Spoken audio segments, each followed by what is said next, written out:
E aí, pessoal, tudo jóia? Vou trazer uma pequena explanação para entendermos a diferença entre senso comum e ciência. Tá? Então, a primeira coisa que temos que fazer é entendermos, né, ou respondermos o que é senso comum.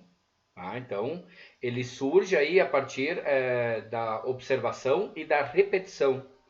E ele é formado por hábitos, por preconceitos e tradições, tá?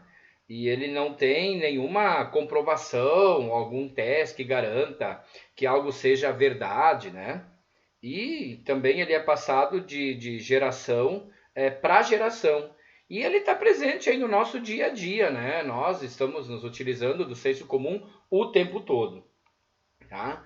Embora seja transmitido aí pela experiência de um grupo de pessoas, não se pode garantir aí a validade ou a invalidade das informações trazidas, né, pelo senso comum.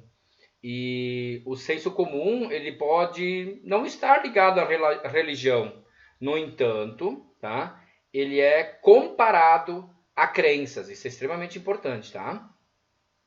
E essas crenças podem ser verdadeiras, mas ainda não provadas, ou serem falsas, ou verdades desconhecidas, e mesmo assim não aceitas e compartilhadas. Por quê? Porque está no dia a dia, tá? Está cômodo para muitos como está, nesse sentido, tá? Então, deixa rolar porque sempre foi assim e se torna algo cômodo, né?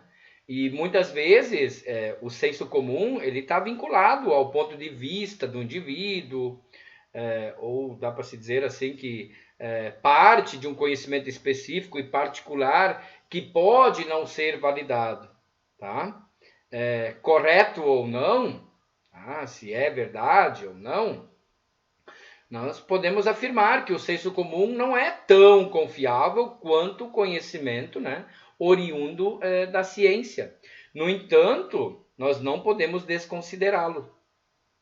Mesmo que seja um conhecimento não comprovado por meio de métodos reconhecidos, isso não quer dizer que ele não está certo, tá?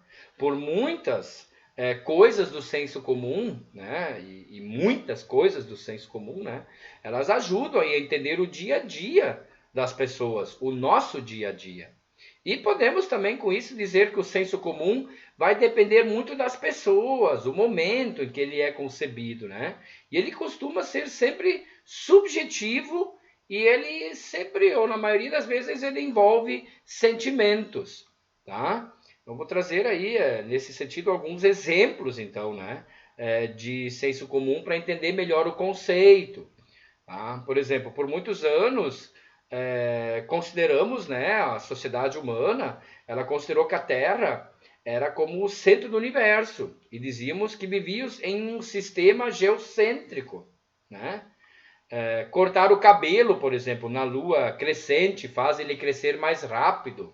Esse aí é um exemplo de uma crença vinda dos mais antigos, né? Não existe estudo científico que comprove esse fato, mas existe a crença de que isso é verdade.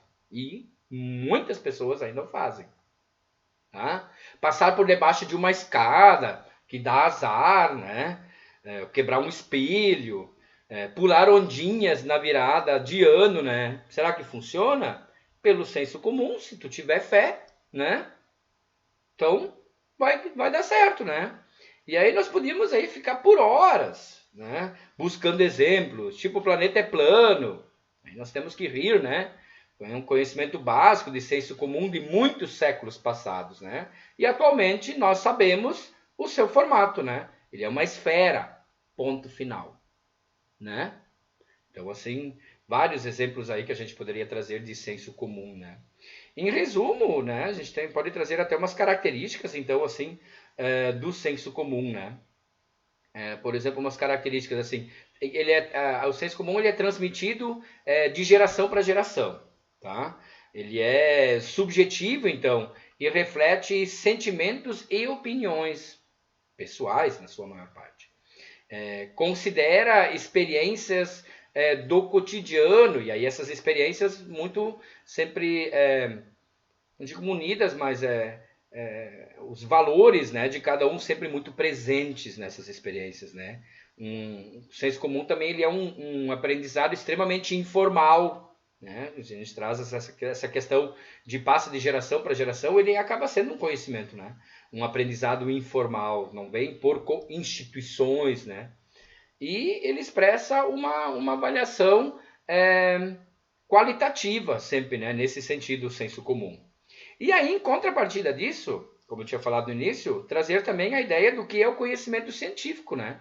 Então ele é mais conhecido como uma ciência, é construído e adquirido por meio do quê? De pesquisas. Extremamente valorizado e reconhecido, né?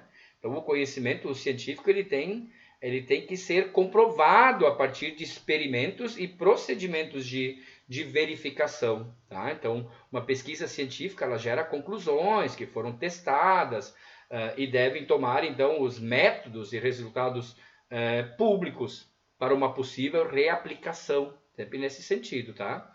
E dá para trazer aí o Aristóteles, né? Conforme Aristóteles, então, o conhecimento científico ele resulta das causas pelas causas. O que quer dizer isso? Que é um conhecimento capaz de ser repetido ou demonstrado.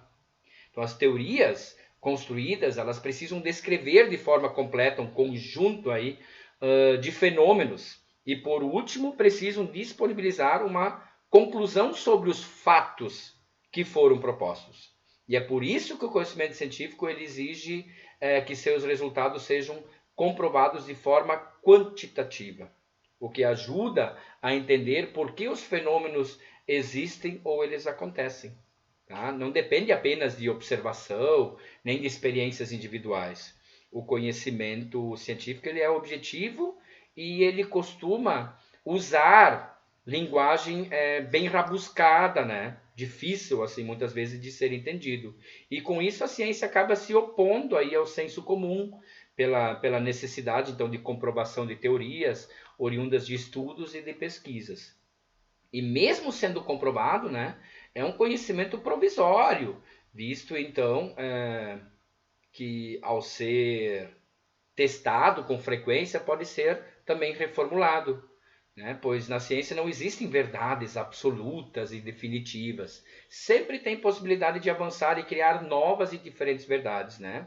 E ele tem que ser visto como um grande ciclo de busca constante de respostas, tá? Se chega no resultado pela ciência, novamente pode ser contestada e novas verdades são criadas. Então, o tempo todo, e a ciência não para, né? Ela está sempre em um processo de dúvida, de pergunta, né? De a busca, né? De constantes respostas. Então, sempre nesse sentido. Né? Então, alguns exemplos aí, científicos, por exemplo, cura para doenças, né? Aparelhos aí criados que nos ajudam em tarefas, né? E, por exemplo, celulares, computadores, né? Questão tecnológica, né? A questão da ciência se evoluiu tanto na questão de viagens espaciais, né? Intervenções cirúrgicas. Hoje, às vezes, as pessoas acabam se desesperando e dentro da medicina é algo extremamente corriqueiro, tranquilo, muito fácil de se fazer já, né? E também trazer algumas características, né? Por exemplo, conhecimento objetivo, metódico e demonstrável. Né? Outra característica da ciência, né? Do conhecimento científico, tem que ter a sua veracidade comprovada. Né? Também é baseado na observação, na pesquisa e formulação de hipóteses. Né?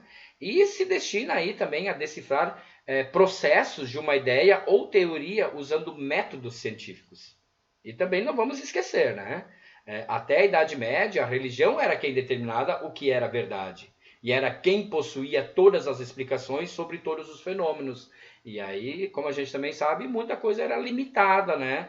Era um processo bem lento, assim, em muitos casos, devido às questões dos valores, sempre colocado à frente da ciência, né? E atualmente a ciência ocupou então o lugar da religião e conquistamos aí inúmeros avanços dentro desse processo então de invenções, de inovações contemporâneas, certo? Forte abraço.